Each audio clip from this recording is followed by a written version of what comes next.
Sebastian Vettel Martinez, MMAnytt, here in Poland with Dave Allen, Senior Vice President for Operations in Europe, Asia, and the Middle East. So, David, we've recently just spoken about Poland, and let's go forward a little bit. You mentioned Berlin. Scotland will be another country that the UFC will debut in earlier this year. And I remember from press conferences a couple of years back, Dana White mentioning Scotland, that he was getting hounded by fans, and now it's finally happening. We've been hearing about it for so many years. What was it that sort of got everything to spring into place? That simply because it's been talked about for so long. What managed to come together to make sure that we sealed the deal for Scotland? Scotland, as you said, Dana has put it out there that we definitely wanted to go. And all we needed to do was find the arena that suited us on the date that it was available, and then to try and get a great card put together to go to Glasgow. And all those things came together. But also I think the fans were the piece that actually pushed it over the top. There was a Facebook site set up called Get UFC to Scotland, and it had an excess of 12,000 people on the site. So all, pleading with us to come to Scotland, and we're delighted that we're able to go there, and it'll be a fantastic night. We've actually gone out there and we've taken on that encouragement from the Facebook site, and we set up our own site, which was a pre-register for people could pre-register and get information about when the tickets would go on sale. We've got an excess of 9,500 people have gone onto the site already, so we know it's going to be a very, very successful event when we get there in July. Well, I know also that judging by reading, because I read the comment section on our website, some people were questioning a couple of years back star power, that there weren't enough internal sort of Scottish fighters who could hold their own on the card. Now we've got Joanne Calderwood, we've got Stevie Ray coming in. Was that perhaps also a part of fixing a puzzle, getting a couple of stars that could fly Scotland's national colours and still hold UFC quality? I think it is fantastic, and we've got Joanna, fighting on this card here in Krakow tonight on Saturday night.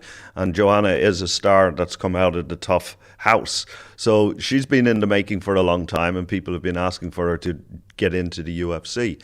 And yes, we have some other fighters that are on our roster, but I think the beauty about what we do is we've got 580 fighters from all around the world who fight in the UFC, and no matter where they're from, no matter what country they're from, everybody wants to fight in their home country.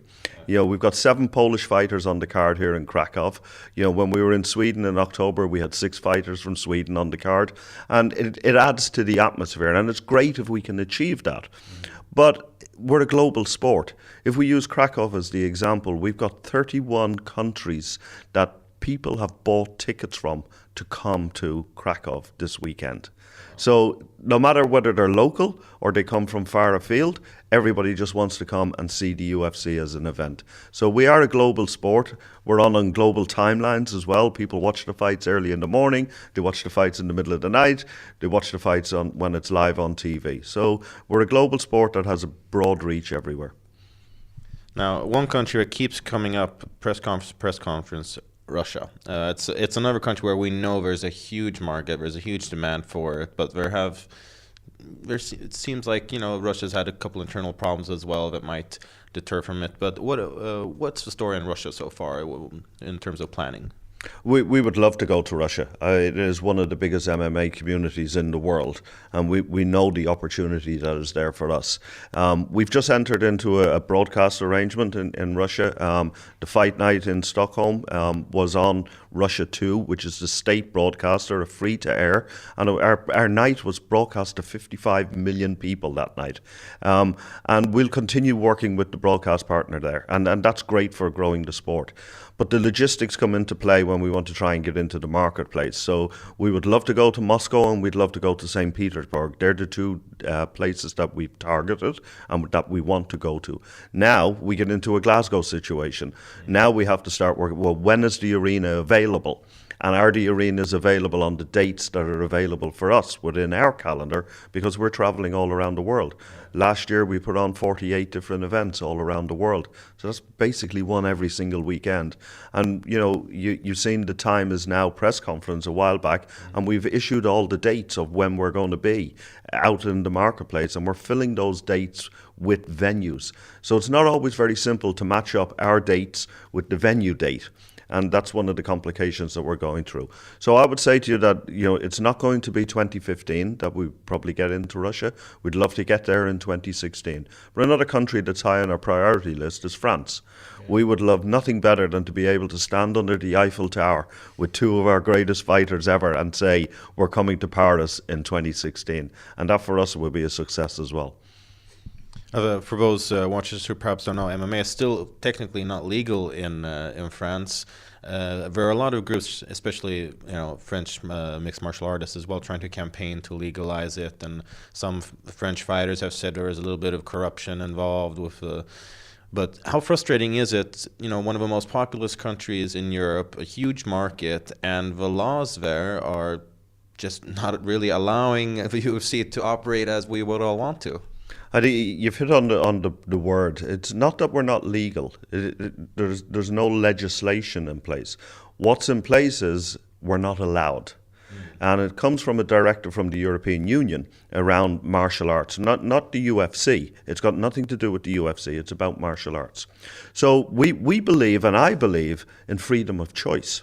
I think every fan, every consumer wants and should have freedom of choice in the country that they live in. And in France, it's no different. So we all have a remote control for our TV. And if you don't want to watch something, press the red button and turn it off. But you have the choice. And I think what's been put in place is people are being denied that freedom of choice. The freedom of choice to go to an event. We have 600,000 followers on our Facebook page in France alone. France is one of the biggest subscribers to our Fight Pass digital service. So we know that the consumer wants it. We know that the fans want us in France. And we're doing a lot of work with different people to try and make sure that we get there. We've got huge support all the way to the top of government to try and get us to put an event on in there. And I think the beautiful thing is that, and you guys know better than anybody from Sweden, once you put governance in place and you legislate it and you put rules and you're able to not necessarily control, but you're able to monitor what's going on, actually the sport can flourish and everybody benefits from it. All practitioners benefit from it. All the combat sports benefit from it, whether it's judo, whether it's jiu-jitsu, whether it's boxing, everybody, all the boats rise when the tide comes in. And that's basically what we want to do with France. Well, I'm no politician, but your arguments based around freedom of choice and regulation seem far too logical to be able to happen. Now, it's simplified. It is simplified, but it is about freedom of choice. If you were living in Paris today, you can watch the UFC. All you have to do is switch on fightpass.com. Yeah. And you can watch the UFC. So it's nonsensical in its own way to say it's not allowed. So we live in a different world today. So what we want to do is work with the authorities in making sure that we can put on the best event under the controls and the legislation that they want to put in place. Then we will work together to make sure that it happens and control it in that way rather than drive it underground. That would be the worst thing that could happen for anybody. Very correct. Now, if we look more, kind of cherry picking of personal favorites here, there's still a lot of markets to debut, and I know that I'm sure there's fans from every country all around the world who always want, bring the UFC to my country. But personally, is there some kind of hidden favorite that you would like to see? Perhaps it's not the most possible, perhaps it's more a very exotic location, but just that you personally would think would be a very fun event? I think we can sit and dream. We all sit and dream, and it's the great opportunity that we have within this organisation. If you think the region that we're talking about here, which is Europe, Middle East and Africa, so within that region there's 129 countries. We've been to 5 of them. So we actually have more opportunities than we have resources at this point in time. So are there favourites in my own personal side? Absolutely. There's many countries that I'd love to visit and love to bring the UFC to. But what it comes down to is it has to come down to business planning. And we've got a strategic plan that rolls out over a 3-year period. And we've identified within that the countries that we want to try and go to. But it doesn't always line up, again, because venues and dates and athletes and all the different logistical stuff that gets in the way. So there are many places that we would like to go to. But can you imagine if we were standing outside the Colosseum in Rome? How beautiful would that be? Pretty beautiful, and I think you paint a very, very good picture of perhaps a future UFC event. I don't see why not. We have, as I say, more opportunities than we have resources. So we could enter any markets. But I think, coming back to the earlier question, the two priority markets of the markets we haven't been to are Russia and France. And they are things that we would work very hard to get to. All right, I'm still personally hoping for UFC Barcelona sometime soon. We'll see. Now, 2015, it was not very far into it. What are your expectations and hopes for the rest of the coming year?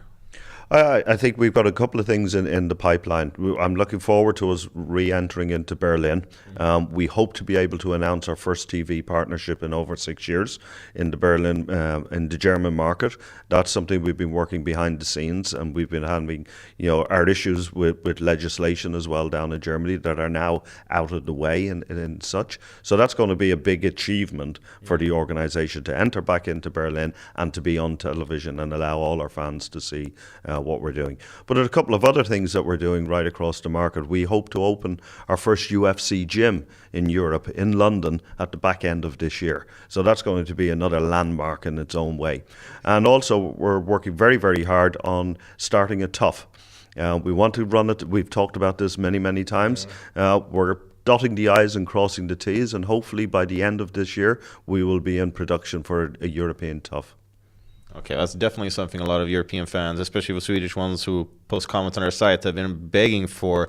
TUF Europe, specifically a TUF Scandinavia. But so you do, this obviously, dotting the I's, crossing the T's. So are we thinking 2015, like late or perhaps early 2016? I think what we could say is that hopefully we'll be out doing trials in 2015. We've got a couple of complications again. It's not everything a blank sheet of paper. We need to build a TUF house. Yeah. When you watch TUF and it's been shown on Fox TV, there's a TUF house in the United States. We've got a TUF house down in South America. We need to build a TUF house. We need to do trials. We need to figure out the format that we're going to do.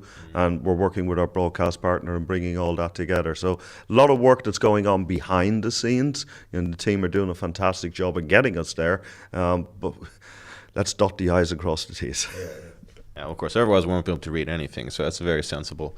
Now, just to round off here, what's your message to the fans who have been supporting the sport for so long, who make sure that both you and I still have jobs? My message to the fans is very, very simple. It's thank you and continue. And we'll keep bringing them great fights. We'll keep bringing them great products. If you look at this card in Krakow this week, as I said earlier in the interview, we've got Krokop against Gonzaga, Jan Blachowicz against Jimmy Manuwa. We've got the women's fight with Joanna Calderwood in that we talked about.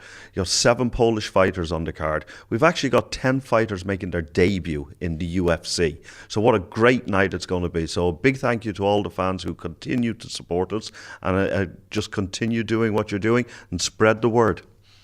Absolutely. Big thank you to the fans, and a big thank you to Dave Allen, of course. Thanks for your time. Thank you, Sebastian.